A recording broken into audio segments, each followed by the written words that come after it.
those of you who don't know me, I'm Daniel MacArthur-Seal. I'm the Assistant Director of the British Institute at Ankara. I'm very much looking forward to listening to this evening's lecture about migrants from Turkey to the UK, specifically looking at secular-minded migrants and their motivations. One of the reasons that I'm especially interested in this subject is because I happen to have grown up in a neighborhood of London which received earlier waves of migration from Turkey, and those really constituted my first kind of interactions with this geography that I now have come to live in for the last total of 5 odd years. So our lecturer is Umut Parmaksız. He's a postdoctoral research fellow at the British Institute of Ankara this year. He previously did his doctoral studies and worked at subsequently at the University of Bristol.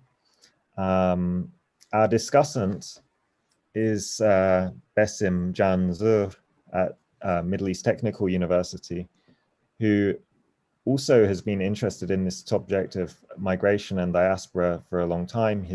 Part of his PhD research was conducted in London, looking specifically, I believe, at Alevi diaspora in the city.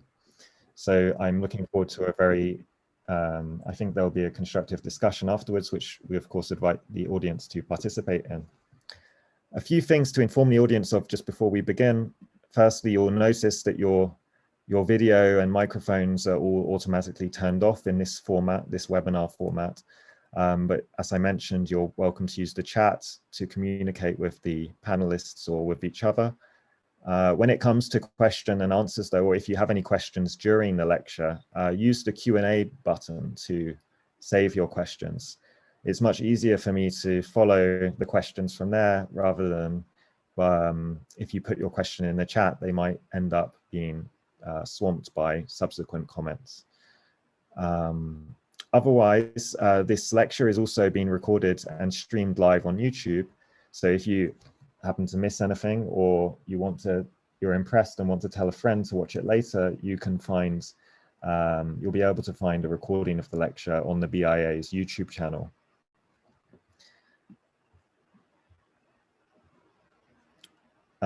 Okay, I think that's about all I needed to inform you of. So I'll be disappearing, and I'm going to pass now to Umut to begin the lecture. Thanks. Thank you, Daniel, for the introduction. Let me just share my screen. Okay.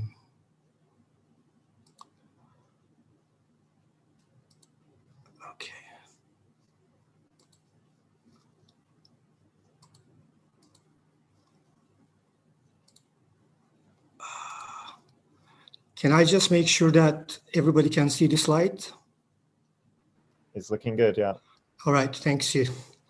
Good evening, everyone, and thank you for attending this talk. Before I begin, I would like to thank the British Institute at Ankara for supporting me as a postdoctoral research fellow and funding this project. I also wish to thank Tarık Madud from the University of Bristol, who was instrumental in helping me acquire the research ethics committee approval for this study. Lastly, a big thanks to Besim Zırh for agreeing to act as a discussant tonight. I also want to apologize for the text-heavy slides, but I thought that since the lecture is being recorded, some people might want to go back and look at them in more detail later. I'd like to begin my talk with a few words to explain the purpose of the study. Scholars have noted that in the last 3 decades, social conservatism has been on the rise in Turkey. And as a result, in the last 2 decades, government policies intended to create a more religious society in the image of its elites have been a point of grievance amongst a large part of the Turkish society. This growing dissatisfaction with the politics of Turkey can in turn be understood to have caused the flow of migrants, mostly from middle-class professional backgrounds with high social and cultural capital, from Turkey into various European countries, including the UK. For these migrants, the UK presented itself as an attractive option, a process which was facilitated by the 1963 Ankara Agreement, which provided an alternative for Turkish citizens to move to the UK by setting up businesses and overcoming strict government policies that has made it harder in the last decade to migrate to the UK. The purpose of this study is to examine and understand the experiences and motivations of these secular Turkish citizens, including to what extent government policies and internal politics in Turkey have played a role in their immigration decision. Because of time constraints in this talk, I will mainly focus on the push and pull factors that motivated secular migrants' decision to migrate to the UK. In this study, I used qualitative research methods. More specifically, I conducted semi-structured online interviews with migrants who self-identify as secular or laïc. In this process, I adopted a social constructivist approach and did not preemptively define what being secular or laïc means, but specifically solicited migrants who believe either of these terms to describe them in some manner. The purpose of adopting such an approach was to capture being secular as a lived experience and also to examine the heterogeneity of being secular in the modern Turkish context, which is sometimes mistakenly reduced to anti-religious or atheist positions. This approach allowed me to talk to secular migrants who identified as atheist, agnostic, deist, theist, and undecided about belief. The majority of the respondents did not identify with any organized religion, while 2 sympathize with Buddhism and a few identify as Muslim. Of the 20 participants in the study, 10 were men and 10 were women. Except for one informant who was a university dropout, all of the participants had a bachelor's degree or higher educational qualification. Before settling in the UK, the participants in the study were living in urban centers such as Istanbul, Ankara, Izmir, and Eskişehir, and working as white-collar professionals in various different private and public sectors. Except for one, all of the informants reported coming from middle-class families and identified their class position in Turkey as middle class, albeit to different degrees. Some arrived in the UK with an Ankara agreement visa, while others through Tier 2 visa, through marriage to British citizens, or post-study work visa, which was later changed to Tier 2 visas. Social media calls, personal connections, and snowball sampling was used to recruit participants in the study, and I employed thematic interpretive analysis to make sense of the interview data and to deduce push and pull factors. Before I move on to discuss the findings of the project, I'd like to provide the audience with a brief overview of migration from Turkey to the UK. It's estimated that there are around 180,000 to 250,000 migrants from Turkey and Turkish Cyprus living in the UK. This number is an estimation from 2015. Hence, we can assume that the actual number as of today is higher.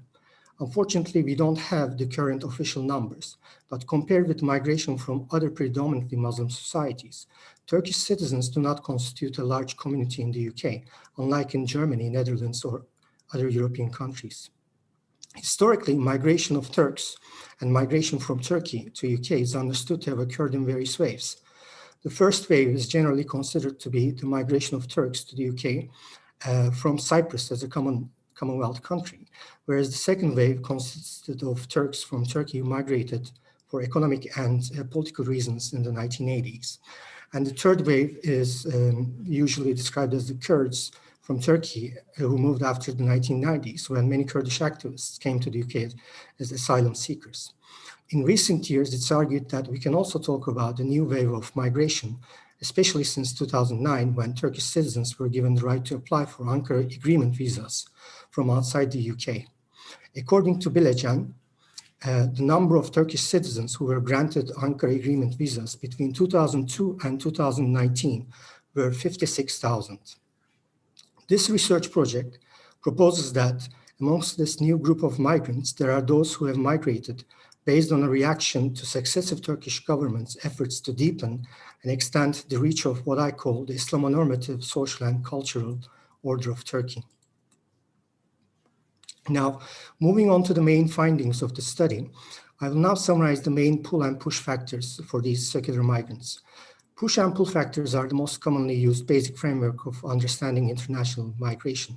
And by push factors, we refer to those reasons that incite or force a person to leave a country of origin, whereas pull factors refers to the reasons that draw a person to a particular destination country. With respect to push factors, I have theorized them under 2 interrelated main headings. The first one is increasing democratic deficit, and the second one is Islamonormative pressures, both of which in turn create what I refer to as a precarious life in Turkey. Democratic deficit refers to the idea that seemingly democratic institutions fail to fulfill their duty to uphold democratic values in their operations and actions. Aspects of democratic deficit voiced by the informants in the study were delegitimization of the opposition, lack of rule of law, and lack of respect for basic human rights. For instance, informant 5, a male computer engineer, explained his concerns about the legitimization of the opposition voices. Nobody can say stop to the government, and anyone who says stop is removed in legalized but illegitimate ways, sent to prison. One thing that disturbed us greatly in the previous elections and in the last one as well, which made us say, damn it, let's just leave, is that even if you win the elections, they do not vacate their positions. Informant 10, a 44-year-old woman, was concerned about basic human rights. For me, the greatest problem was that I do not want to raise my child in a place that lacks basic human rights. This is what I always said. I thought I shouldn't be fighting for this. If I have a life, I shouldn't spend every day asking for this, and I should not be in an environment where I have to explain that this, that is basic human rights, is the right thing. The lack of rule of law was another aspect that informants mentioned as a reason that contributed to their decision to migrate. Informant 16 puts it this way. If something happens to you, it's difficult to seek justice in a court, or nothing comes from it. I mean, when you're walking in the street, something may drop on your head, and you can't seek justice if that company has connections to the state. Statistically, it's very likely that something bad will happen to you in Turkey anyway. And when I know that you have very little chance of being compensated, I thought it was much more logical to live in a place where no such thing exists. For these secular migrants, the social and cultural normative order of Turkish society and the connections of this order with Islam as a religion also constitute certain pressures. Turkey being a highly religious and Muslim society where level of belief is over 90% and an overwhelming majority identify as religious and Muslim, social and cultural life can be conditioned by the expectations of this Muslim majority, which in turn can create Islamonormative pressures of conformity on unbelievers and Muslims whose belief and religious practices do not match to the orthodox expectations. I use Islamonormativity to refer to both institutional and societal privileging, everyday privileging of Islamic practices and beliefs that result in social and cultural pressures to fulfill and conform to roles identified as being Muslim. Islamonormativity defines the boundaries of socially acceptable identities and relationships and enforces compliance with culturally determined Muslim roles, fostering assumptions about being Muslim as the natural norm. Expectations of conforming to Muslim sensibilities and refraining from transgressions create an atmosphere of discipline and self-restriction. These self-restrictions are symptomatic of a normative order that penalizes socially and culturally ways of acting, being, and feeling that fall outside of the norm. Just as patriarchy demands that women control and regulate their behavior if they do not want to be subjected to sexual or emotional harassment, Islamonormativity demands everyone to control their actions and behaviors so as not to offend the authentic Muslim. It was very common for participants to announce that they exerted self-control and self-censorship so as not to offend others. These pressures became much more tangible in everyday life during Ramadan, the holy month when many Muslims fast. Informant 1, a 33-year-old woman, described her experience at the workplace during Ramadan as follows. During Ramadan, I started to feel really suffocated because I don't fast and the cafeteria is closed. There's no place around to eat. I mean, I'm hungry, and even if I bring food, I have to hide somewhere to eat. Because of this, I used to put something to eat in my bag and eat hiding here and there. If I forgot to bring water, forgot to hide it in my bag, they didn't put water in the water dispenser. I knew that I would be shamed with stares if I were to call the attendant and ask him to put water in the water dispenser. These kinds of things disturbed me a lot. I felt like I was not wanted. Informant 12, a 30-year-old male architect, explained his behavior during Ramadan as follows. I applied auto-control and auto-censorship. For example, during Ramadan, I wouldn't drink water in the streets around the university. I mean, I think because there's no justice, people have no fear. At worst, they could beat you, and even if you went to the police, they could get away by saying, He was drinking water during Ramadan and we felt provoked. Informant 14's, an Alawi woman's testimony is telling, as it goes to show how ingrained self-control can become. At work, she says, at work, even though I wouldn't tell them, they would understand that I am an Alawi, and during Ramadan, because I would not fast, it was noticed. But I think the situation has gotten much worse. I will tell you something interesting. It was a couple of months after I came to the UK. I was in the bus, there was water in my bag. I opened it to drink, and inadvertently, I thought to myself, is it Ramadan now?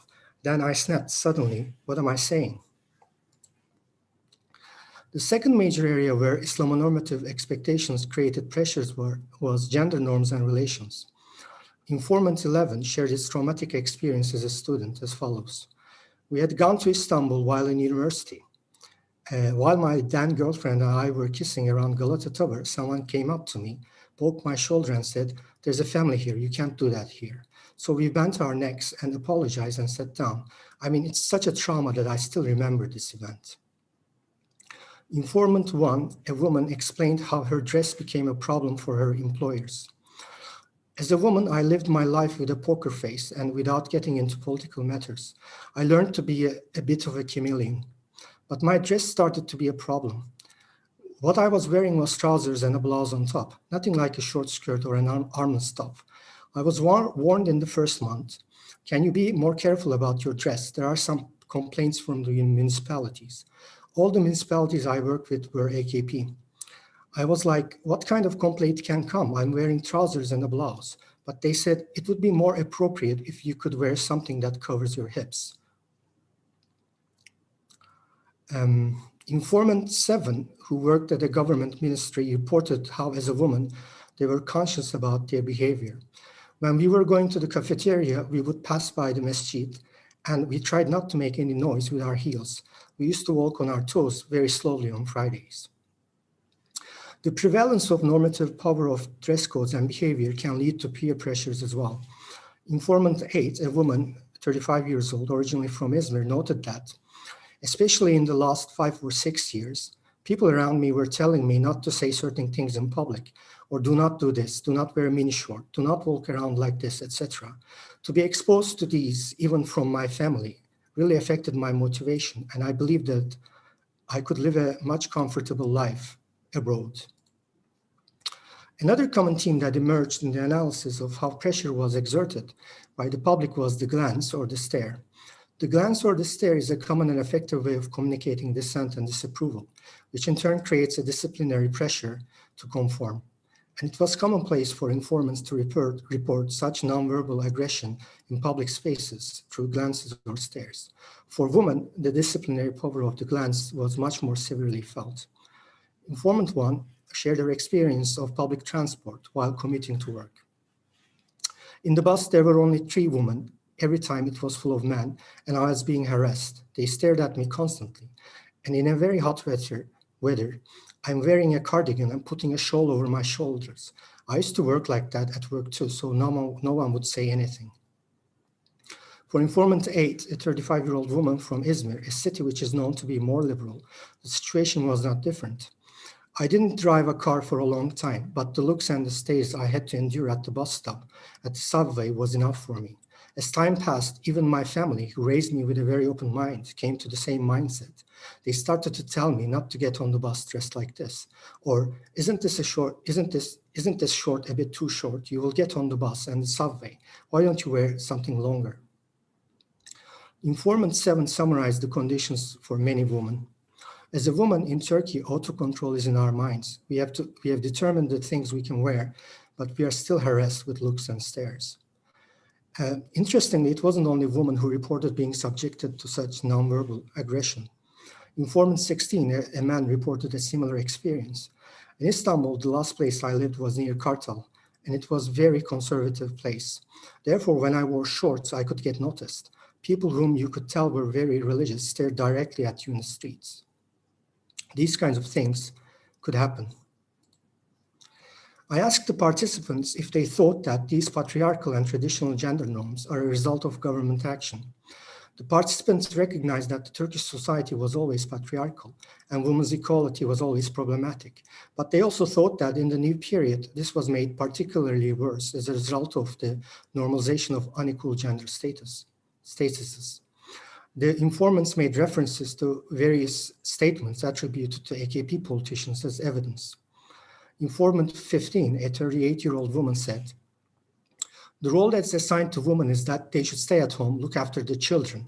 The career of a woman should be their children. Women should be like this. Women should not laugh. Just leave us alone. I mean, grown-up men are constantly telling us how to be.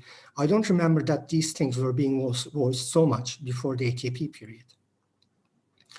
Informant 10 told of how she thought women were perceived in general. "The only duty of a woman is motherhood. Women should stay at home. I mean, they booed women who work, right? They even said unemployment is rising because women are working." Informant 18 shared her concern about interventions in women's behavior becoming institutionalized. So she says, "I could see an intervention to my lifestyle from my own family, my father and some other relatives from time to time. This has to do with being a woman. But to know that this could spread to the system, that this would become a way of government, was much more scary for me." Now, apart from these Islamonormative pressures in everyday contexts, many informants also mentioned their experiences of facing similar pressures as a result of government policies. Institutionally, education policies of governments in Turkey have had an effect on their decision to migrate. Many of the informants reported their own negative experiences in the educational system as students, especially with respect to how some teachers acted, trying to enforce more conservative gender norms. Informant 7, a woman, shared her experience at high school. "I think it came out that two friends in our class were in a relationship, and this was made into an issue. Their families were notified, and this was very absurd to me. And this was something that the religious culture and morals teacher had started. It was his initiative, and I found this to be very unfair." Another informant talked about how her experience at middle school. She talked about her experience at middle school, about how a substitute religious culture and morals teacher had made various problematic statements. The substitute teacher said some absurd things like, "We had won an important war against the Republicans and the laics." And when he said that young girls should get in the bath without taking their underwear off, we complained to our families. And apparently this teacher was removed from his position later. The efforts to govern and normalize more conservative gender relations was also something they reported at university level. Informant 3, a 31-year-old man, explained his experience of staying at a dorm as a 20-year-old university student. "Because I could not find a dorm to live in, I stayed at a religious community dorm for 4 months. We would go out at night to have fun and entertainment. When we arrived late, they would call our families and say, 'Your son arrived at the dorm at this hour. He's going to parties that have girls and boys,' meaning where girls and boys or young women and men were mingling. These negative experiences and changes in the educational system have led secular migrants to consider the future of their children and intergenerational transmission of their values. For instance, Informant 5 explains that I fear that my child would not be someone who would have the ethical values that I want to raise him or her with. Because I don't have a child, I didn't experience this myself, but I heard from other people and my friends, things like a teacher in class would say, if your father beats up your mother, that's not a problem. Informant 9 shared his concerns about the proliferation of Islamonormative schools. I hear from my friends that all schools are becoming Islamonormative schools and they are having a hard time finding a school to send their children to. Either they are going to send them to a private school or Islamonormatives are being presented to them as a choice. I mean, even if they are not directly being forced, by narrowing the options, people are being compelled. Same with elective courses. The life of our prophet or the history of religions are supposedly elective. But because no other electives are offered at school, students are compelled to take them. And the brains of little children are being washed. This was something that happened all the time. I can't say before AKP, everything was rosy. but there's an increase. Another informant who did not have a child spoke about his concern as follows. At the state school for the religious culture and morality classes, they would make us memorize Subhaneke, which is a verse from the Quran. Now I hear from people around me that teachers' attitudes are much different. Hence, if I had a child now, he or she would be raised in an environment much different than mine, even if I don't want that. If I send the child to a private school, then he or she will grow up in a glass bubble, and I will have to protect and isolate him or her all the time.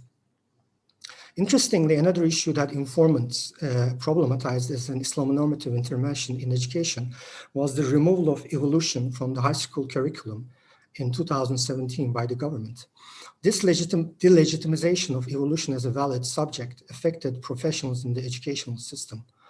Informant 8 shared her friends' experiences as school teachers. She says, I have teacher friends. I hear from them that whenever they would stray away from the curriculum, for example, you were a science teacher and you mention even a little bit about evolution, they send an inspector and you can face serious punishment, including being expelled from teaching. Informant 15, a woman university lecturer, shared how her colleagues had anxieties about teaching evolution at university level. I have a friend who teaches developmental psychology. She would tell me that she gets very stressed when she will lecture about evolution. And around that time at X University, I concealed the name, someone recorded the lecture of an academic, and this was used against her. And I remember discussing this with her. According to informants, another institutional manifestation of Islamonormative politics was the restrictions and regulations placed on alcohol sale, consumption, and advertisement. Informants noted that the government regulations about zoning and sales were intended to penalize a certain way of life. Informant 16, for instance, said, I was especially troubled with the alcohol regulations, and a rule which banned alcohol sales in places 100 meters in the vicinity of mosques was introduced. And because there are mosques everywhere, in practice, this restricts alcohol consumption. The increasing regulations of alcohol products also affected the whole sector of entertainment and culture, as advertisement and sponsorship from alcohol product producers were an important source of income for event organizers. Informant 2, who used to work at the entertainment industry, organizing events and concerts, explained how the new regulations affected his livelihood. The regime has determined alcohol as an enemy. It places high taxes on it, and as a result, it destroys that market. I mean, there's a market that I want to work in, restaurants, entertainment, concerts, culture and arts sector. And this sector was going through its most deserted, most difficult period in the last 5 years. Now, overall, what defines this group of migrants' predicament is the increasing precariousness of life, which in turn creates an existential insecurity. For many of these secular professionals, life in Turkey consisted of living in a bubble that takes place within certain safe places, the workplace, the home, and the socialization centers, all of which are located in certain neighborhoods of the city. The metaphor of a bubble is significant as it implies certain boundaries that are maintained and which can in turn be transgressed by others. For many of these secular Turkish citizens, day by day, this bubble was becoming more and more permissive and its borders harder to maintain. Informant 15 explained how she felt that the bubble was being transgressed. After the presidential system referendum vote, that night I was looking out the window and saw 2 boys and a girl singing the Izmir March. For those of you who don't know the Izmir March, it's a march that is nationalistic, laicist, and frequently used by that political position. So I saw 2 boys and a girl singing the Izmir March in the street, and seeing them made me very hopeful again. But then the boys told the girl to be quiet, saying they are coming back. Then I saw a minibus full of women with headbands of Recep Tayyip Erdogan shouting from their windows. Even in my small neighborhood where I felt safe, they were there too. These transgressions were also displayed through the transformation of cultural spaces that these secular citizens felt comfortable in. Informant 20, a woman, explained this as follows. In neighborhoods like Ortaköy and Bebek, there are more people you would be accustomed to see in Fatih. Now, Ortaköy and Bebek are, again, affluent parts of Istanbul, whereas Fatih is considered to be a more conservative neighborhood in Istanbul.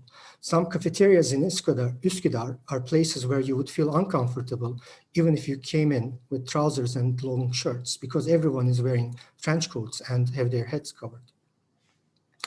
Informant 9, a male architect, problematized the construction of mosques in certain public spaces as sending a message to the people. He says, they're not putting a gun to the people, but for example, Erdogan has a saying, the mosques are our bayonets, and they are showing their bayonets right in the middle of Taksim. What else can be the meaning of that mosque when there's another mosque 2 steps away? Whether these concerns are justified or not, the fact is that for these migrants, for these secular citizens of Turkey, the precariousness and increasing fragility of life was an ever-growing reality. Now, at this point, Italian philosopher Agamben's differentiation between bare life, that is Zoe, and the form and manner in which life is lived, that is bios, can be helpful to make better sense of the predicament of these secular Turkish citizens. Agamben argues that the ancient Greeks had 2 different words for what in contemporary European languages simply referred to as life. That is bios, which refers to the form or manner in which life is lived, and zoe, which is the biological fact of life. And many of these secular migrants were concerned that their life in Turkey was becoming more and more about preserving their biological existence, that is zoe, rather than prospering through the opportunities that their social, cultural, and economic capital provides, that is bios. In other words, living in Turkey was becoming more and more about a matter of preservation of bare life compared with the possibilities and potentialities that bios, that is life in general, promised. These concerns about preserving bare life were amplified with problems about rule of law and respect for basic human rights. Informant 12 noted how he felt his life was in danger. He says, the situation after July 15th was so terrifying that people couldn't make a sound. The whole society was talking about hanging, bringing back the death penalty. Then the videos that came out, people threatening, we will slaughter you, we will destroy you all. I mean, I'm not a believer and I didn't want to lose my life, my lifespan or my anything in vain in such a quarrel. Similarly, Informant 9, another man shared an incident that he thought demonstrated the normalizations to threats of life. We were waiting for the train in Izmir with a friend sitting on the ground, and the security guy came to us. We had a conversation, laughing and joking. Then out of nowhere, he said, if I were to kill you, they would give me a medal. And he's right. I mean, in this country, they could applaud anyone who kills someone like us with long hair. And once you are outside of certain pockets, you are at best different, and at worst, you are fit to be killed. Informant 11, a male computer engineer, explained the extent of his insecurity as follows. I even thought about being called to the military service. I can understand that the country could be occupied and there would be a threat to society, and to die for this or to risk dying is understandable. But to die in the fire that a government, which you do not believe represents you, throws the country into for its own agenda, for its own power, or fear of being prosecuted is something completely different. Now, for these secular middle-class professionals, expectations of life stretch beyond the possibility to live an economically stable and secure life and extend into what life offers. And in these last years, for many, even for those who were able to preserve a viable life and protect themselves, the question of preserving bare life was becoming a tangible problem. This vulnerable and fragile existence creates a dilemma for many secular citizens of Turkey. Either they are to resist actively and challenge the normative order, or they are to seek resilience and adapt to the new normative order and its expectations. Many of the informants reported efforts to resist by participating in political demonstrations against the government, including the Gezi Park protests. However, the hope and potential for change that they initially felt was gradually replaced with acceptance and despair. One informant pointed out his disenchantment about political change after the Gezi Park. At Gezi Park, there was a serious amount of participation, but I saw the power of the security forces. I mean, I had the idea of an evolution. I didn't think we could bring about a revolution. For me, it was enough to see even the slightest of softening in the government. However, after seeing the power of the security forces, I realized that unless the security forces switched to the side of the protesters, it was not possible to change anything. For those who chose to conform and transform, the formation of new alliances with those in power frequently necessitated the mimicking of their practices to fit into their expectations. Some of the participants noted that in their workplace in Turkey, they had come across people who had not been practicing religiously, but this had changed with the ascendance of AKP to power. Informant 20 described her experience of witnessing a colleague who pretended to fast when their firm was visited by a group from an Islamic bank. It was during Ramadan, and we were going to lunch.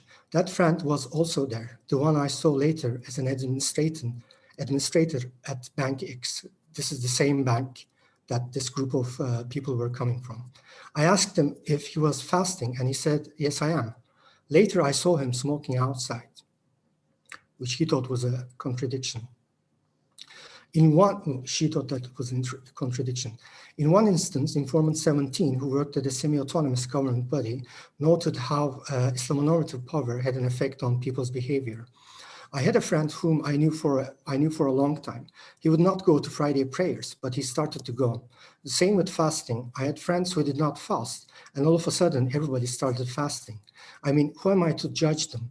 But my observation is that power and humans. Those who couldn't adapt risked losing their jobs or promotions.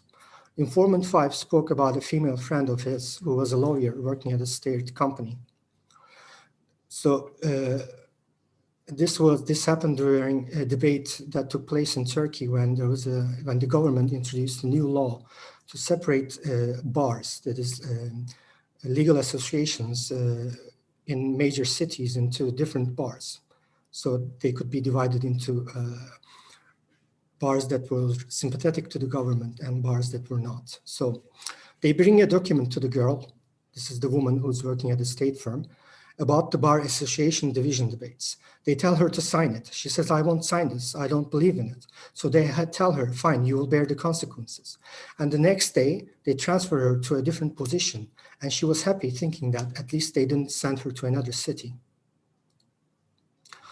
For those who are not so easy to adapt to the new power relations, there are also moral questions. These professionals are either to accept becoming instruments in morally questionable activities and thereby preserve their livelihood, and in the process reject their moral commitments and identity, or they are to resist and risk being ostracized and losing their jobs.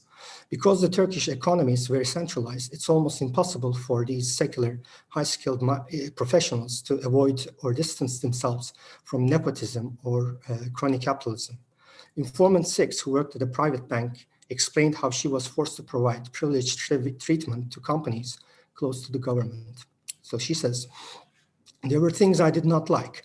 Because of the bank's administrators, I had to give a better rate to all of the companies, and here she names many construction companies, that the government was filling the pockets of, rather than the small companies that were really in need.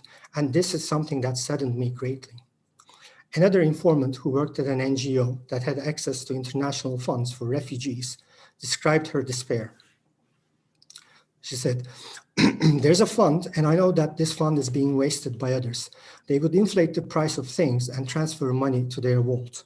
This was the situation in municipalities. While families who did not need any help were being helped, I could not deliver help to families who really needed these funds. To feel the responsibility for this was a very heavy burden for me.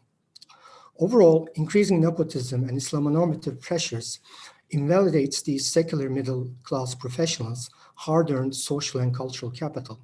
The vision of a life where merits, qualifications, and cultural capital trump economic and social capital is replaced by the supremacy of social capital. And for these middle-class individuals whose secular way of life excludes them from the social networks of power, this meritocratic imaginary is shattered. In addition, the changes made to the educational system added to their fears regarding the reproduction of their secular way of life through intergenerational transmission of values. Hence, the perceived threat to their way of life was not merely here and now, but also extended into the future. Now, I'd like to talk about the pull factors, that is, the aspects of UK that has made these secular migrants want to migrate to the UK. Now, because these secular migrants are highly educated, their options for migration destinations are not limited to the UK only. However, there were several factors which made UK more attractive than other options. Now, the first and most mentioned pull factor was language. English being the most taught foreign language in Turkey meant that these migrants could use this cultural capital to effect in their adaptation to a new society. When asked why they chose the UK, informant 2 said, "It's totally to do with English. I would have preferred Germany if you look at the social structure. Social status stronger there. And I also have many people I know there. But I want to improve my language. I mean, my English was not very good, and English is necessary. It's enough to communicate in the world." Another reason that attracted these migrants to the UK was the Ankara Agreement, which provided a less cumbersome route to migration. For some of these migrants, the Ankara Agreement presented a comparative advantage and a less onerous, less costly road to migrating. For instance, informant 12, an architect working freelance, explains, Ankara Agreement was a big opportunity for a visa because if you want to go to other countries as an architect, it's very difficult because most countries have a minimum income requirement. And in architecture, it's difficult to satisfy this. Now, with the Ankara Agreement, they didn't need to they didn't need to be sponsored, and they didn't need to provide a minimum income requirement, which was something that helped a lot of people in their migration process. The third reason was the opportunities in the UK for high-skilled jobs. Now, because UK is home to many offices of many international companies, this central position of UK gave high-skilled professionals the opportunity to find high-paying jobs and preserve their social status and symbolic capital, especially those who are couples and are migrating as a family. Finding jobs that can help improve the careers of both adults can be an important factor. Informant 4 explained their decision to migrate to the UK as a family in this fashion. The global headquarters of my company is in England. Therefore, the place where I could find a job was here. But also I knew my partner's company has an office close by. Now, another reason, another pull factor was the perceived tolerance in the UK towards Turks compared with some other European countries. This was especially relevant for those Turkish citizens who had experience of living or going to other European countries, such as Germany. For instance, informant 10 said, I traveled to Germany when I was 13 with a student exchange program, and while there we visited the mayor's office. The next day, the local newspaper had a news item with the title, "These are very different from the Turks we know," and we were shocked. I mean, if we had gone to Germany, we would live this as well. Informant 6, a woman explained her reason to choose UK in a similar fashion. The reason I wanted England specifically is because it's very cosmopolitan, and being different here does not get noticed, and you're not pointed out. London is mostly composed of migrants already. The last reason, the last pull factor, was the relative geographical proximity of UK to Turkey. For those migrants who also considered or had the opportunity to immigrate to Canada or USA, the proximity of Turkey to the UK was another factor. Informant 5 explains this as follows. My partner wasn't very warm to USA and Canada. She said, let's not move so far. It would be hard for us to travel to UK where we have our family. Now, lastly, I should note that none of the informants cited state support or benefits as a factor in their decision to immigrate to the UK.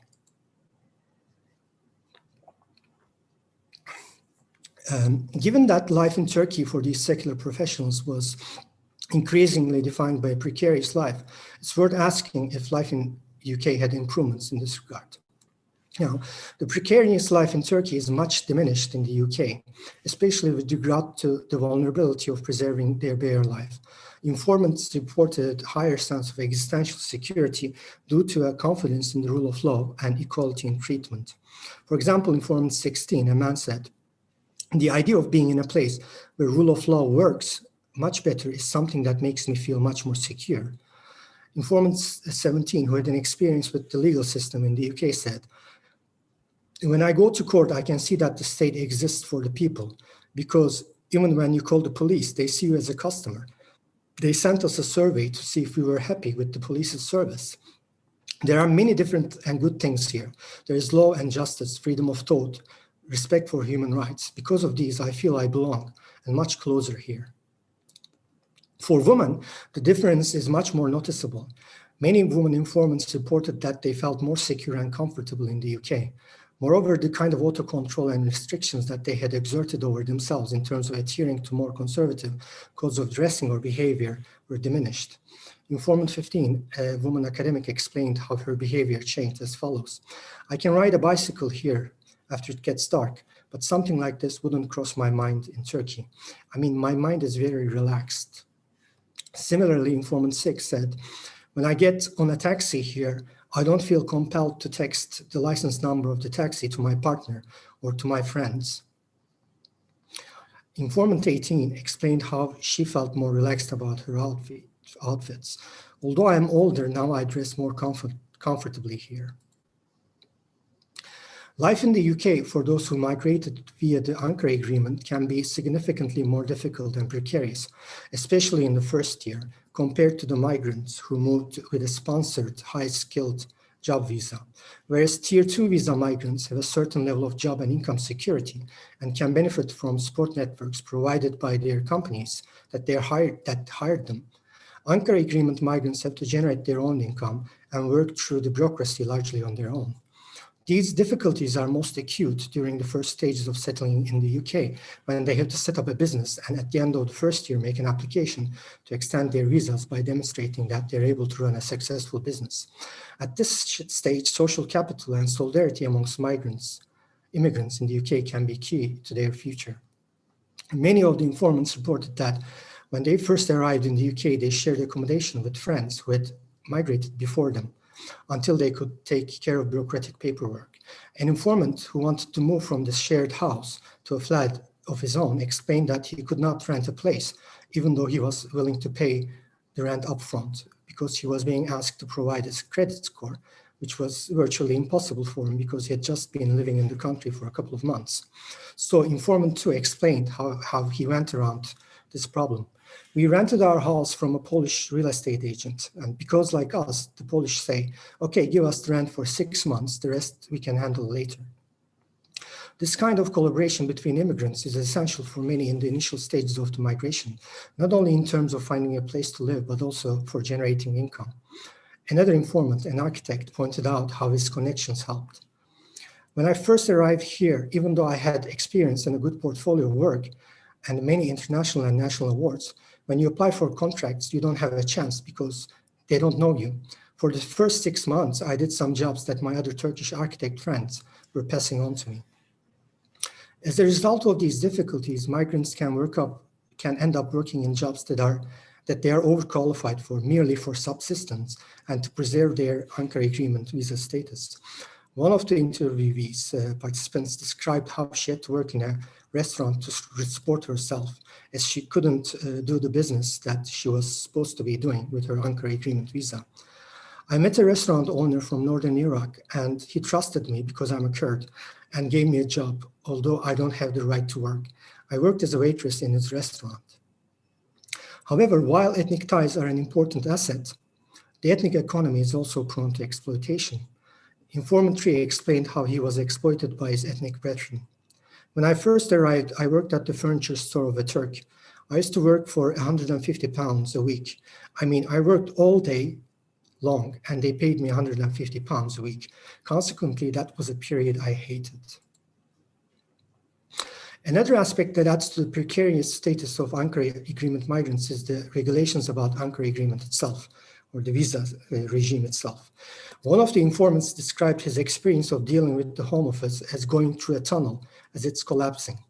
This metaphor of a collapsing tunnel is telling, as it explains the fragile and precarious life of these Ankara Agreement migrants.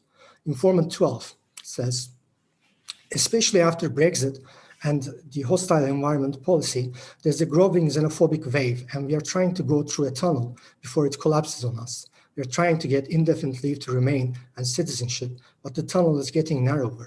3 or 4 years ago, they, that is the Home Office, could tolerate small mistakes in your application, but now there's zero tolerance. I even heard that they are having case-by-case interviews. I feel like there's growing pressure on us, and they're trying to find faults to expel us from the country. Now, while most of the informants did not report being or feeling discriminated, some informants reported what they thought were instances of discrimination or negative treatment. However, they generally did not associate these with their Turkish identity or them being from Turkey, but rather with them being migrants, immigrants. Some of these instances of discrimination stem from institutional arrangements, whereas others took place in everyday interactions. Informant 17 reported his concern regarding promotions and performance evaluations. So he says, I felt discriminated during promotion and performance evaluations where he worked. In fact, they hired an Indian to work with me. He was 15 years younger than me. And I said, son, your name is not George, John, Paul, or Ringo. You're like me. If John works once, you have to work twice. I thought this was an interesting way of putting it. Informant 9, an architect, explained how he thinks there was discrete discrimination. My architecture degree is not recognized here. I don't have a right to use the title architect. So I do the same job as an architect does, but as an architectural designer. But it affects the money I make. My boss calls this institutional racism, and he doesn't treat me as if I'm not an architect. But when it comes to paying, he does not pay me an architect's salary. Harassment and aggressions in everyday life was also reported. Informant 12 explained how his looks was a factor in being subjected to harassment. People mistake me for a Jewish person, so when I was walking in the street one night, someone shouted, "Go home, you schmuck." Informant 13 explained the effect that street harassment had on him. During the Brexit times, the situation was very tense. I had a direct experience which made me feel I did not belong here. At the middle of the night, while I was walking home, someone shouted, "Go back home." Apart from these aggressions, there are some other instances when Turks are subjected to stereotypes of Middle Eastern people, which they associated usually with harmless banter. For instance, Informant 12 said, where I worked in the office, when I went to the toilet, people would change my computer's wallpaper to pictures of camels. Apparently, camels and Turkey are a big thing in the UK, because Informant 17 said, people sometimes ask me if we ride camels in Turkey, and I say no, we use flying carpets, and we laugh it off. For these secular migrants, Islamophobic attitudes and their non-conformity to stereotypes about Muslims can work in their favor. Informant 2, who worked at the service sector, noted, I saw that Turks are liked very much. The ones who are not liked are the Romanians. The Turks are liked in general because Turkey is a holiday destination for the English. They like the food and the people, and because they have low expectations from us, they think that we are Arabs. But once they go and see that it is very European and not everyone is covered, they give extra points to the Turks. Informant 17, an atheist man, shared his experience at the pub. They ask me if I'm a Muslim, and I say no, I'm an atheist. They say, better, do not be a Muslim. This is because there's prejudice here. When you look at the Muslims here, they see people dressed in Pakistan's local clothing, Muslims who have beards, and they start to think that Muslims are people who dress like them, that is the Pakistanis, the British Pakistanis, or live like them. They develop a stereotype about Muslims, and therefore they wonder why I look different from them. However, some of the migrants felt they needed to challenge certain common sense expectations and the image of Muslims in the UK. Their secular identity in this respect can become a distinguishment factor that separates them from the imaginary of monolithic Muslim community, which they felt they needed to emphasize. So I think these were kind of interesting examples of how they negotiated their secular identity. One informant, a secular Muslim woman married to a Scottish man, said, I always used to say that I'm a Muslim when someone asked, and my husband would speak at work with pride that I'm in a relationship with a Muslim. But people were asking, we are going to the pub, can your wife come too? And I couldn't understand why there would need to be such question. So I told him, that is her husband, not to tell people that my wife is Muslim, because they misconstrue me when you say she's a Muslim, because they have a definition of a Muslim and they place me in that category. Similarly, informant 6, a woman who works at a multinational company, mentioned her experience during an intra-company diversity training. While presenting a case, the moderator, that's the instructor, said, a man is very social with his friends at work, but when they say, let's go to pub after work, he wouldn't come. Why could this be? And someone in the crowd says, he could be a Muslim. And the moderator took this answer for granted and moved on. So afterwards, she feels that there was something wrong with this. So I had to write an email to him, that's the moderator, after the training. I mean, there is no rule that anyone who identifies as a Muslim will not drink alcohol. You could be a Catholic and not go to church every Sunday. You could not be abiding by all the rules of the religion. And the purpose of these activities, that is the diversity training, is to think of these things and not to say these things. That is the different ways that people can be a Muslim. The concern for these secular migrants was the homogeneous representation of being Muslim and the lack of recognition of the heterogeneity within the Muslim community.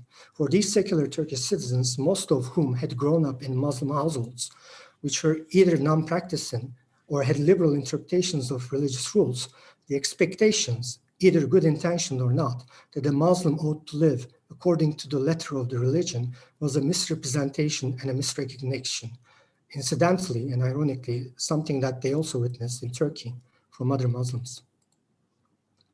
These kinds of expectations of how a good Muslim ought to live also came from other Muslims in the UK. The relations of these secular migrants with the British Pakistani and British Bangladeshi community, two of the largest Muslim communities in the UK, could be complicated. They were frequently ascribed a Muslim identity and expected to demonstrate a sense of camaraderie which these migrants did not immediately identify with. So informant 14, an Alevi woman, shared her experience as follows. I had just arrived and I started an English course. There was a British citizen, but of Pakistani origin at the course. When he asked, I should state here that in Turkish, we don't have the he or she pronouns. So I don't know if this person was a he or a she, but I assume that he was the Pakistani person, British Pakistani was a he. So when he asked where I am from, I said Turkey, and he first treated me like a Muslim sister. Later, he saw that I'm not like him, and he said some things about Atatürk, like he made Turkey a country of infidels.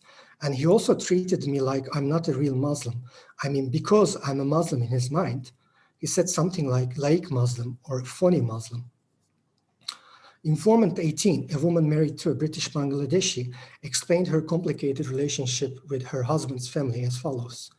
I don't see the Bangladeshis very much because, in fact, this is not my choice, but more so my husband doesn't think we should necessarily see Bangladeshis. He's not very social. And he may also not be wanting me to be very close with them as well, because most people do not know that I drink alcohol or that I do not fast. Because I'm a Turk, they assume that I'm a Muslim, and there's a distance preserved so that at least they continue to think like that. Now, in conclusion, I want to say that secular migration is not merely the migration of secular people, but rather refers to the migration of secular people who feel threatened and pressured to conform to religious norms and values. In the Turkish context, these pressures manifest themselves as institutional and everyday Islamonormativity, the effects of which are amplified when combined with increasing democratic deficit. This in turn creates a precarious life and existential insecurity. The migration to the UK helps lower the existential security that the precarious status of life in Turkey creates, especially for women and migrants on Tier 2 visas who have job and income security. For these sponsored migrants, effective utilization of their cultural capital helps preserve their symbolic capital and their relatively high social status, even though they are migrants and can be subjected to to discrimination and negative treatment. For the Ankara Agreement migrants, the situation can be considerably different. While their existential insecurity in terms of preserving their bare life is diminished, they are still at risk of losing their white-collar status and end up working at blue-collar jobs merely to survive. Those who are able to free themselves from the ethnic economy can feel their future is at the mercy of the UK government until they can get indefinite leave to remain or citizenship. Secular identity of these migrants, regardless of their visa status, is something they need to negotiate with the British society. As a result of their heritage and background, they are ascribed a Muslim identity, which creates a pressure to conform to stereotypes and Islamophobic expectations. To the extent that they're able to differentiate themselves from these stereotypes, their secular identity can work in their favor and bring some symbolic capital, placing them on a higher position in the ethnic hierarchy, especially in the eyes of the white British. A similar kind of pressure can also emerge from the British Muslim community, and not adhering to their expectations can negatively affect their symbolic capital and social status.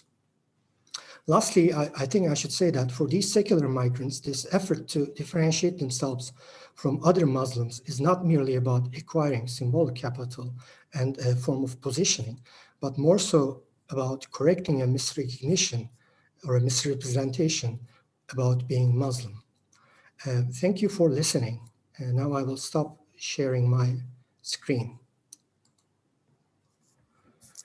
Okay, thanks so much, Umut. That was super interesting to me, and I'm sure to many people in the audience too. There are some questions coming in, but before we do that, as mentioned, I'm going to now pass to Besim Can, who will give his response to your paper and may have some questions for you himself before we open them to the audience. If anyone has questions in the meantime, just add those to the Q&A box and we'll get back to those shortly. Thanks. Thank you. Thank you for this great presentation and the very important research.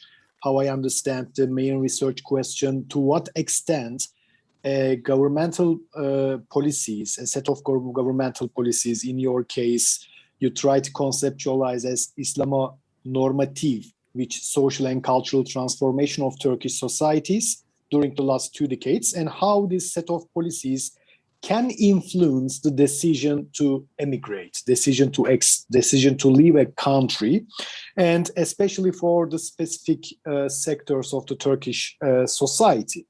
And you conducted your research in the case of the UK, and I think for these 2 reasons, this research is quite important for the literature of the migration studies.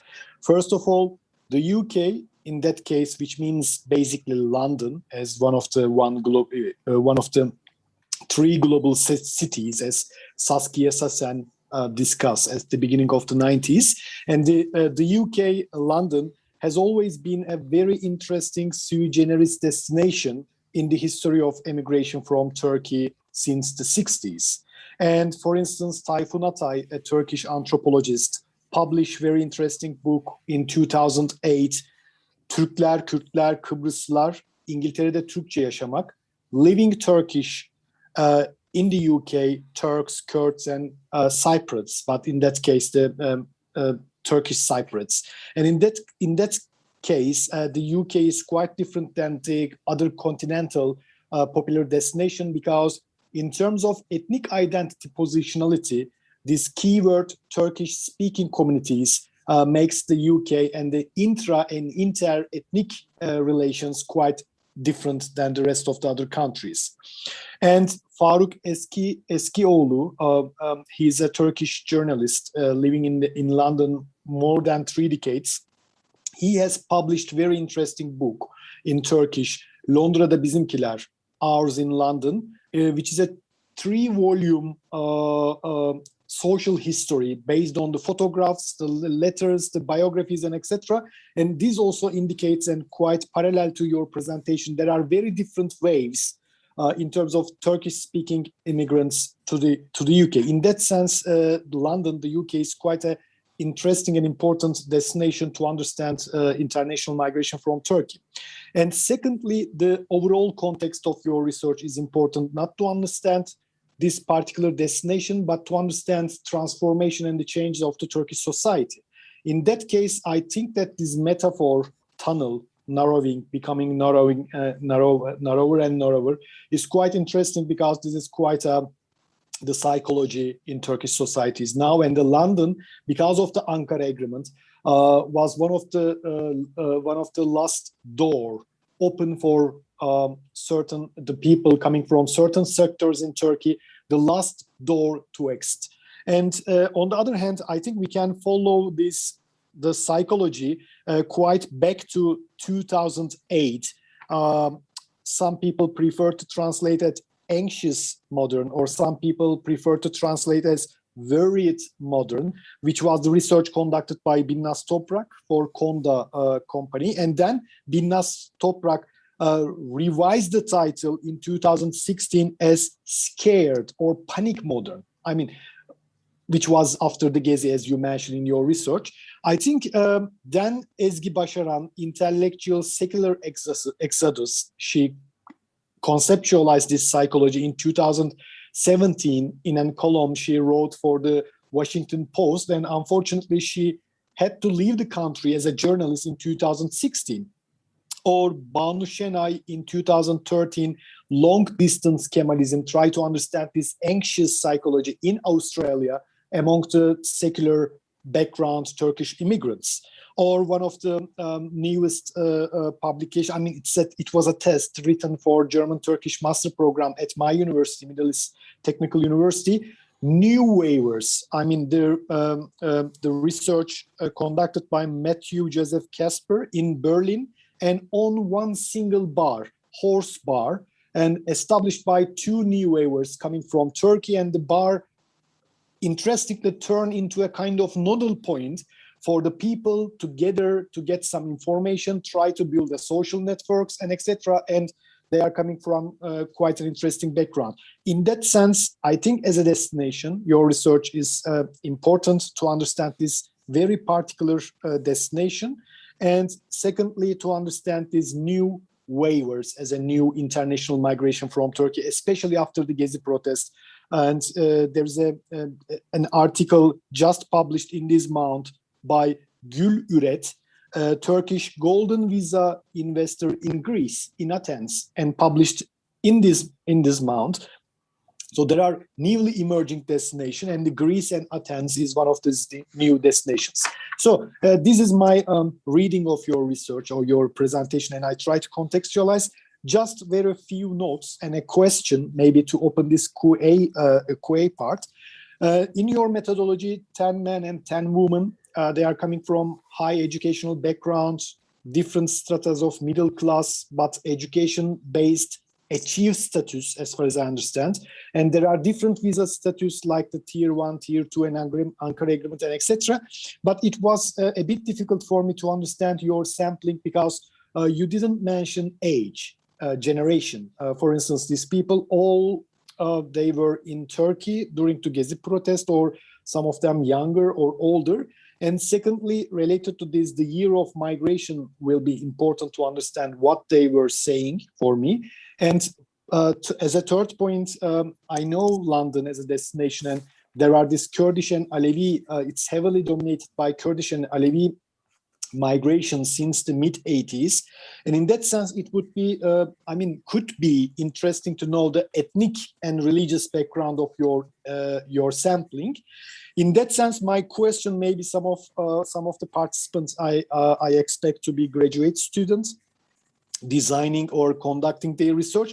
In that sense, I like to know your methodology in relation to snowballing, because in such a context on which people are quite dependent on their social capital, as you mentioned, dependent on some other people coming from some certain networks. And if we attempt to do snowballing in such a context, it can easily turn into a kind of echo chamber.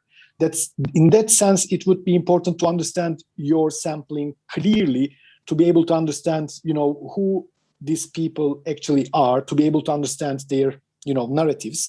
And I think not a question, but one final point, but I think it was very important in your research, the question of positionality. these people, they are coming from Turkey, and in reference to their nationality, Turk and Muslim, they need to keep defining themselves, keep defining their self-identity. On the one hand, against the British, Scottish people, oh, you are coming from Turkey, you are Turk Muslim, oh, how you can drink beer, okay?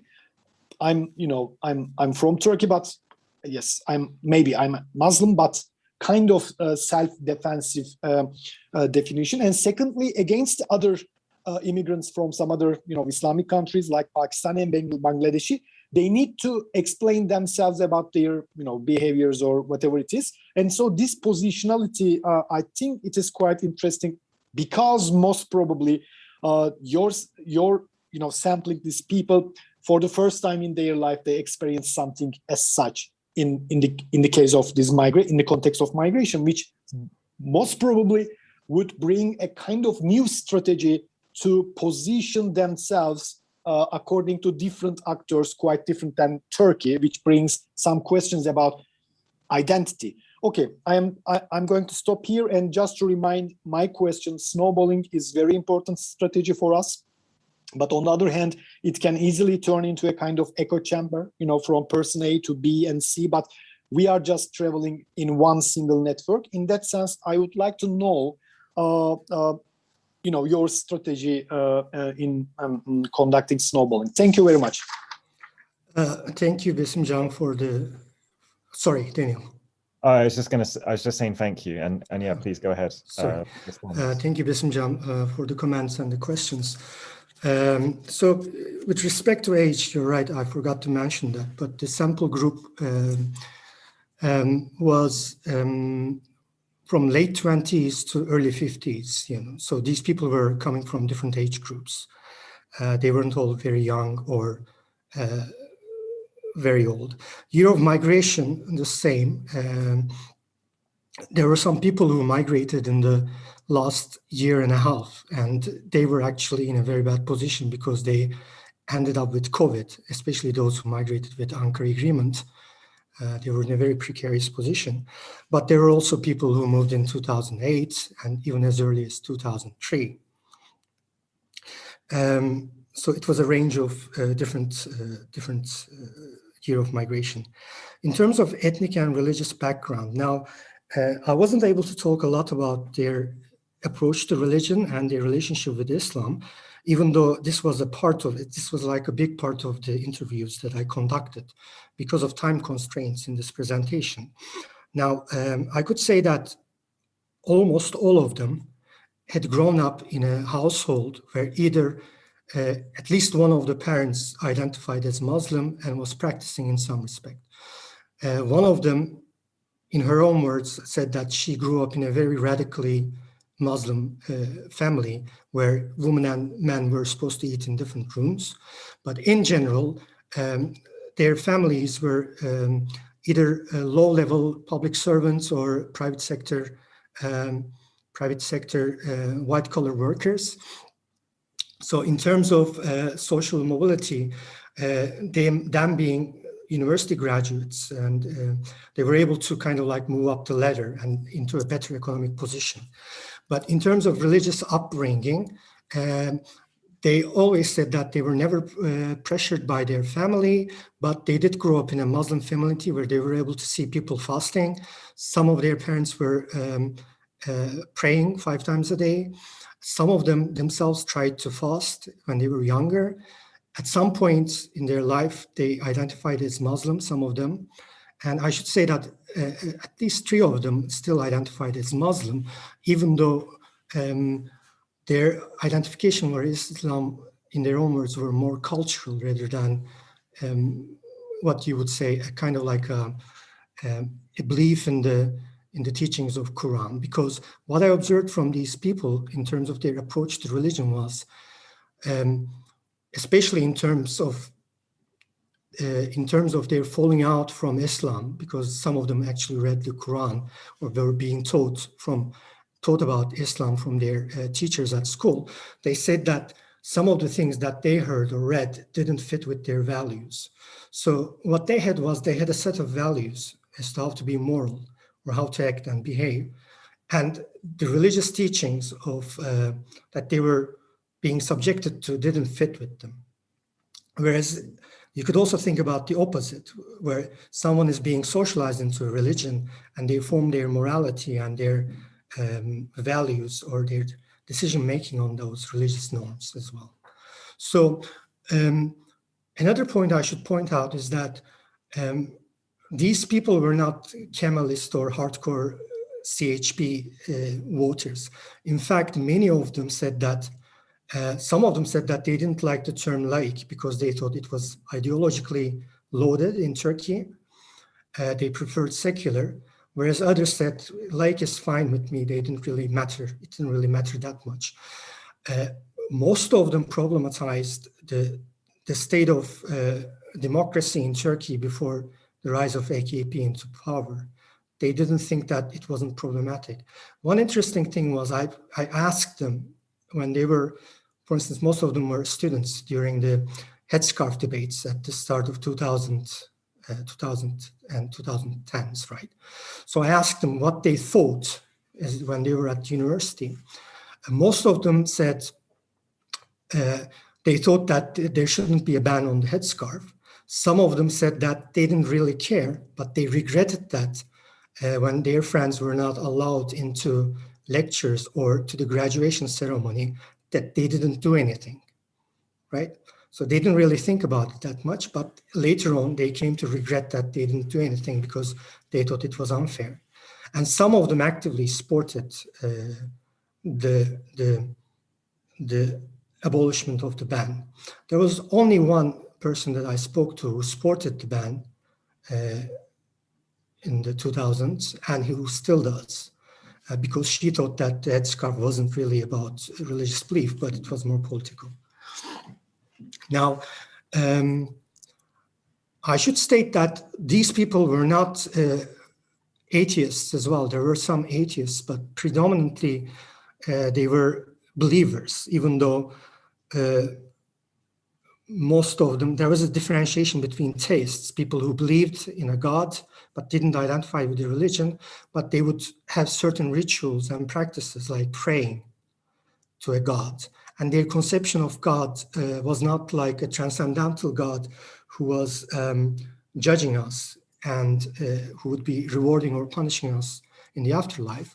Most of them did not believe in an afterlife, but rather they said that they believed that we would become an energy and maybe connect with a higher energy form or something like that. So they were very much spiritual in that regard. One interesting case was a man who identifies as an atheist. I asked him, do you believe in supernatural beings? And you would assume that he would say no, but he said, yes, I think it's possible that there might be certain supernatural beings. So when we think about being secular or laik, or in this regard, we shouldn't think about people who are like Christopher Hitchens, or there was a British biologist who was a famous atheist, Richard Dawkins, right? They're not like that. They have a complicated relationship with belief and religion in general. When I asked them what they thought about Islam, because of the fact that I think they have family members who were Muslim, who identified as Muslim, and they were also, they had also experienced in their household a form of Islam, a way of living Islam that wasn't like the Islam that they thought was being kind of like pushed onto them. They appreciated the fact that being Muslim was not something that was good or bad in itself. So they had a very different relationship. In terms of ethnicity, almost all of them identified as Turks. One of them identified as a Kurd. One of them was an Alevi Kurd, but when I asked her if she identified with any ethnic identity, she said no. She finds the ethnic identities to be problematic. Interestingly, one of the informants who had identified as a world citizen in Turkey said that after he moved to UK, he started to identify more as a Turkish person. So this was something I saw, especially amongst the tier 2 visa migrants, that they developed a higher sense of national consciousness. And some of them were actually problematizing the fact that their fellow Turks or fellow migrants from Turkey were talking really badly about Turkey or Turkish society in general. They thought that they could be quite unfair in their own criticism of the country sometimes. About snowball sampling. Now, because this research project took place during the COVID-19 pandemic, I had to do the interviews online, which was kind of helpful in some respects because I could reach more people living in different parts of the UK. So not all the people I spoke to were actually living in London. Most of the tier 2 people were living in London, but there were also people living in Bristol, Birmingham, and outside of London in small towns, people living in smaller towns. Now, the thing with snowball sampling, as you said, is that there's a problem where you could find yourself in an echo chamber. I used social media very frequently, and I put up ads or call for participants in different Facebook groups and different social media groups. So one of them was Turks in, for instance, Turks in England, Turks in Birmingham, Turks in Bristol, Turks in Manchester, or Turks living in the UK. These kinds of different groups, some of which had like 50,000 members, actually helped me reach a wide variety of people. After I had interviews with some of the informants, I asked them if they could pass the word around to people who would be interested. So snowball sampling comes into effect at that stage when people who were members of certain Facebook groups, like mothers in Turkish mothers in Birmingham, they could pass the word around. So I was able to recruit some informants from that kind of sampling as well. I also relied on certain personal connections to reach out to, especially to tier 2 visa migrants who were less likely to follow these social media groups and less likely to participate in these kinds of research. I should say that a lot of people were apprehensive about talking to me because the help with using personal connections is that because they know someone that knows you, they felt more comfortable about talking to you, right? So one of the problems was that for a stranger to talk to someone, even though you say that you're working for a British institute at Ankara, it's difficult for them to say something that could be perhaps used against them later on, even though they were living in the UK. So I even got emails from people asking me who was funding me, what was the purpose of my research, and those kinds of things. So snowball sampling and personal connections actually helped me in that regard. With respect to creating an echo chamber, that is possible, but I think from the interviews, I was able to reach a level of saturation, which meant that I was able to deduce these different kind of pull and pull factors and the different kind of relationships. Perhaps one area where I could kind of explore more is the relationship with the British Muslim community, which didn't really come up that often because not everybody lives in neighborhoods where they come into contact with these people in general, especially the tier 2 visa migrants who are highly educated professionals, engineers, architects, marketing professionals.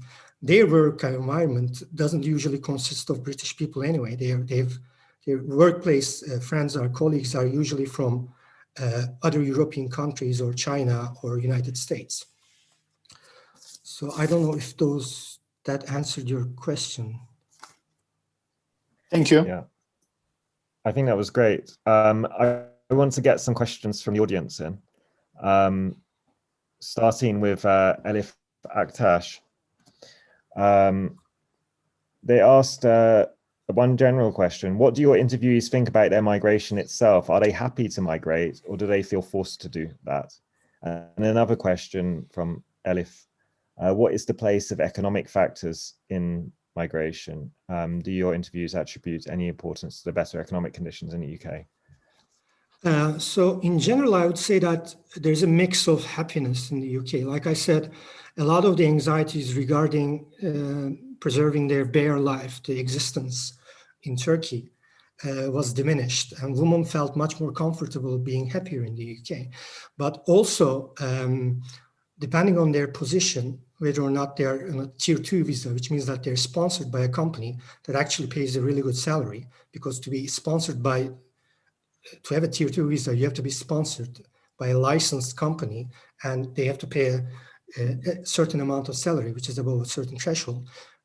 It meant that their economic status was more or less the same. The people on tier 2 visas actually complained about the fact that labor was expensive in the UK, so they couldn't have a nanny to look after their children, or they couldn't have someone to come and clean their house and every week or so, which was something that they could afford in Turkey.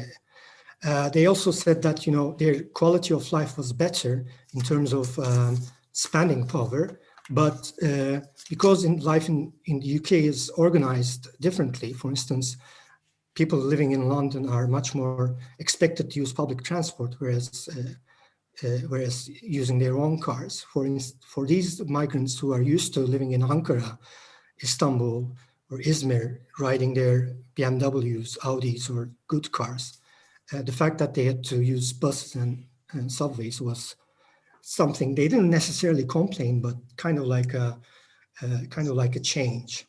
Whereas with Ankara Agreement migrants, almost all of them, so it was different for those who migrated like 4 or 5 years ago, who had become established, who had indefinite leave to remain. They had lost most of the anxieties that they had because they were able to support themselves both economically, and also they had lost that anxiety that, you know, what the British government is going to do, change the rules. They didn't have that. Whereas for those people who migrated very recently, especially who were caught up in the COVID-19, their life was not really good because they couldn't find work. They couldn't do their job as the job that they were supposed to be doing with the Ankara Agreement, right? And they also had to support themselves in some way. They had to still demonstrate a year later that they were able to run a successful job and extend their visa. So economically, they said that they weren't doing a lot of money. They were doing blue-collar jobs, but in terms of spending, in terms of buying things like meat, alcohol, they frequently said that they felt much more comfortable spending their money. Some of them said that they couldn't imagine buying, you know, doing their weekly grocery shopping in the same way in Turkey, whereas they could in the UK. Okay, interesting mix. Okay, a question from Alp Choker. Are there any signs that UK policymakers or local authorities have noticed this shift in the demographic profile of Turkish immigrants who migrated in the last 5 to 10 years? Do you see a potential for the issue to be politicized in the UK to inform foreign policy or to justify either tightening, as happened after the 1980 coup, or loosening immigration rules, as happened recently towards Hong Kongers? So, I mean, I don't know if the UK policymakers have an awareness of this because I wasn't able to speak to them. But I assume that they have statistics that they look into. In fact, I did make a Freedom of Information request from the Home Office for the statistics about the Ankara Agreement migrants and also the Tier 2 visa migrants who were applying for a visa from Turkey, but they didn't reply. If they had replied, maybe we could have had a better idea about what kind of information that they have.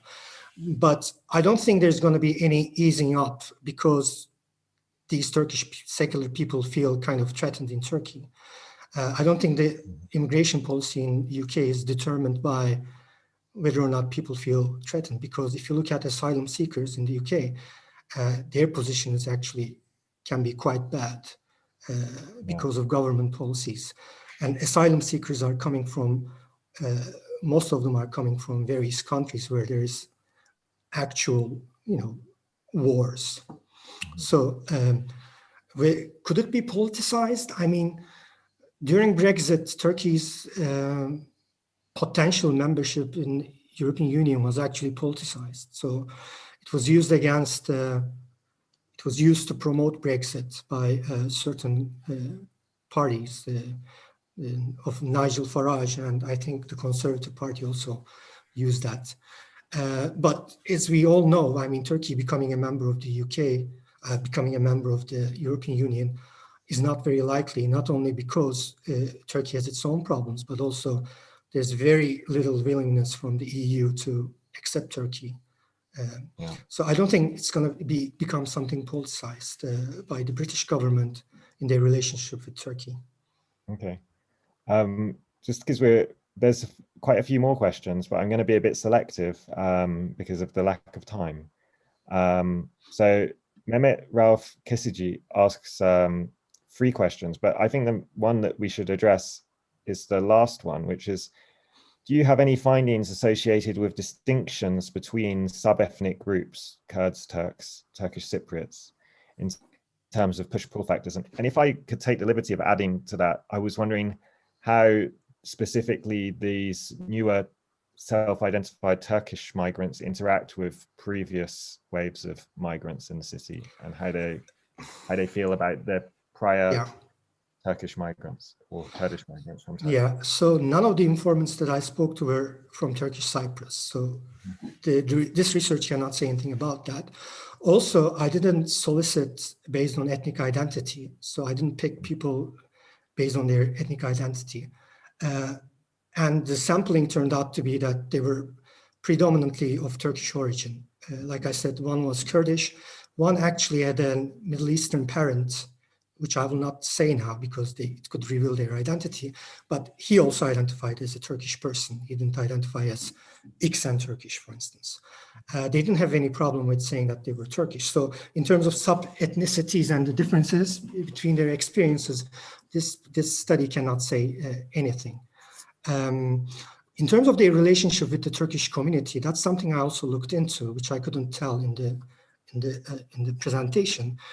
It was a mix of things. Again, for the Ankara Agreement immigrants who know people, who tend to know people who migrated before them into the UK, they tend to interact with these Turkish groups either on social media or Turkish organizations in the UK, not only to help themselves find occupations, find jobs, or to sell their products, but also to organize politically so that they could defend their rights as Ankara Agreement migrants. Whereas those on Tier 2 visas were living very much a bubble life like they did in Turkey. And they went to their office, which is a multinational big company. They came to their home, which is like in an affluent part of the London, Birmingham, or wherever they were living.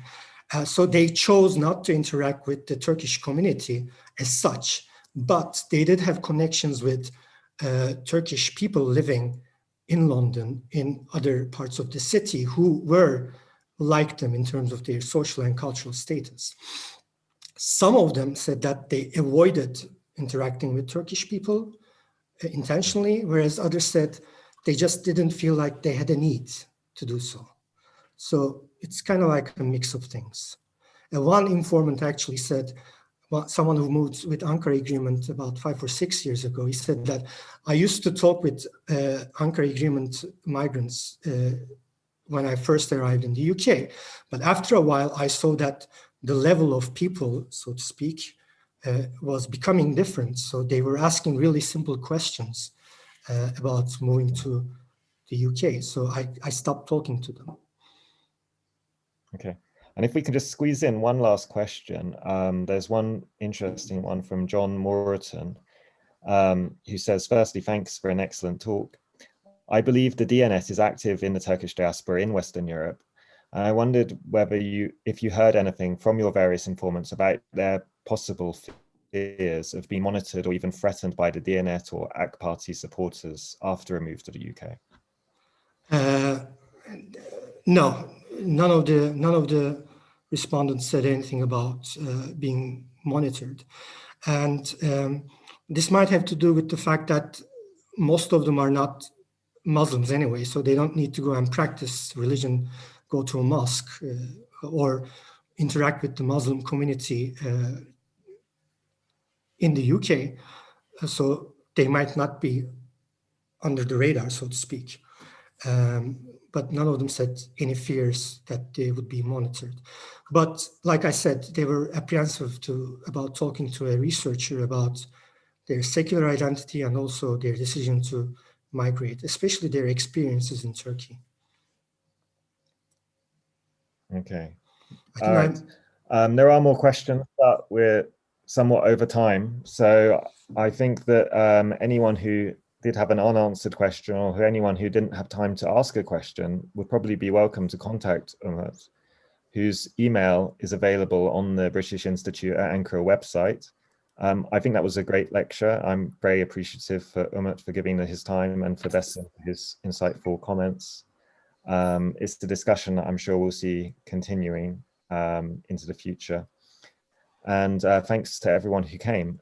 This is the last lecture before our kind of August break, but please, keep an eye on your emails if you're subscribed, or our other social media for future BIAA events. And thanks everyone for coming. Bye-bye. Thanks. Thank you.